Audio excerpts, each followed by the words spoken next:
Hello friend, চলে আসলাম নতুন একটা রেসিপি নিয়ে। মাই ডিফারেন্ট রেসিপিতে আপনাদের সবাইকে স্বাগত। তো আজকে বানিয়ে দেখাবো মাছের ডিমে ভাপা করে রেসিপি। তো আপনারা ভিডিওটা দেখতে থাকেন, পুরো ভিডিওটা। এখানটায় আমি নিয়ে নিয়েছি 600 গ্রাম মাছের ডিম।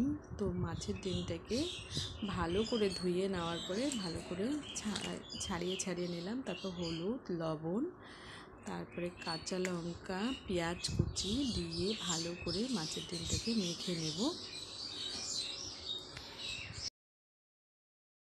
তারপরে আমি একটা তাওয়া বসিয়ে সর্ষের তেল দিয়ে ভালো করে তাওয়ার মধ্যে মিলিয়ে নেওয়ার পরে তেলটা গরম হয়ে গেলে আমি ডিমটা ছেড়ে দিলাম। ডিমটা দেওয়ার পরে আমি বেশি পাতলা করব না, একটু মোটাই করব। তো 5 মিনিটের জন্য ঢেকে দেব। তো 5 মিনিট পরে ডিমটাকে উল্টে এপাশ ওপাশ করে দুপাশে ভেজে নেওয়া হয়েছে, দেখতেই পাচ্ছেন। এবার আমি পিস করে নেব। আপনারা চাইলে বরফি পিস করে নিতে পারেন, তো আমি গোল গোল পিসই করে নেব। তো এই যে পিসটা করে নিয়েছি, দেখতেই পাচ্ছেন কত সুন্দর করে পিস করে নেওয়া হয়েছে। কড়াই বসিয়ে আলুটাকে ভেজে নিচ্ছি। তো আলুটা ভেজে নামিয়ে তারপর আমি আরেকটা কড়াই বসিয়ে দিয়ে একটা তেজপাতা, দুটো শুকনো লঙ্কা, একটু পেঁয়াজ কুচি করে দিয়েছি। পেঁয়াজটা একটু বড়ই দিয়েছি। তারপরে আমি একটু দিয়ে দিলাম জিরা ফোড়ন দেওয়ার পরে মশলা করে নেওয়া হয়েছে মিক্সিতে। টমেটো, কাঁচা লঙ্কা, আদা, পেঁয়াজ, সেইটা কড়াইয়ের মধ্যে দেওয়ার পরে ভালো করে নাড়াচাড়া করে নেওয়ার পরে দিয়ে দিচ্ছি হলুদ, লবণ, ধনিয়ার গুঁড়ো, জিরার গুঁড়ো, সব কিছু দিয়ে মশলাটাকে ভালো করে কষিয়ে নিলাম। কষিয়ে নেওয়া হয়ে গেছে।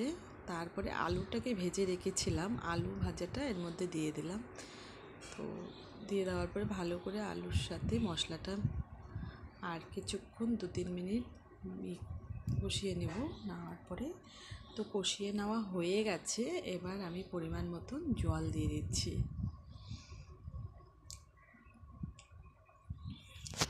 জলটা দিয়ে একটা ঢাকনা দিয়ে 5 মিনিটের জন্য ঢেকে দেব। তো ঝোলটা ফুটে গেছে। তো এবার মাছের ডিমগুলো আমি দিয়ে দিলাম এই ঝোলের মধ্যে। তো ঝোল ফুটে যাওয়ার পরে ডিম দেওয়ার পরে দিয়ে দিলাম গরম মশলা। তো রেডি হয়ে গেছে। তো রেসিপিটা কেমন লাগলো অবশ্যই ভালো লাগলে একটা লাইক, সাবস্ক্রাইব করবেন। সবার প্রথমে বাড়িতেও ট্রাই করবেন, এইভাবে মাছের ডিম রান্না করে খেতে খুবই ভালো লাগে। তো টাটা। নিত্য নতুন ভিডিও পাওয়ার জন্য চ্যানেলটাকে প্লিজ সাবস্ক্রাইব করে রাখবেন।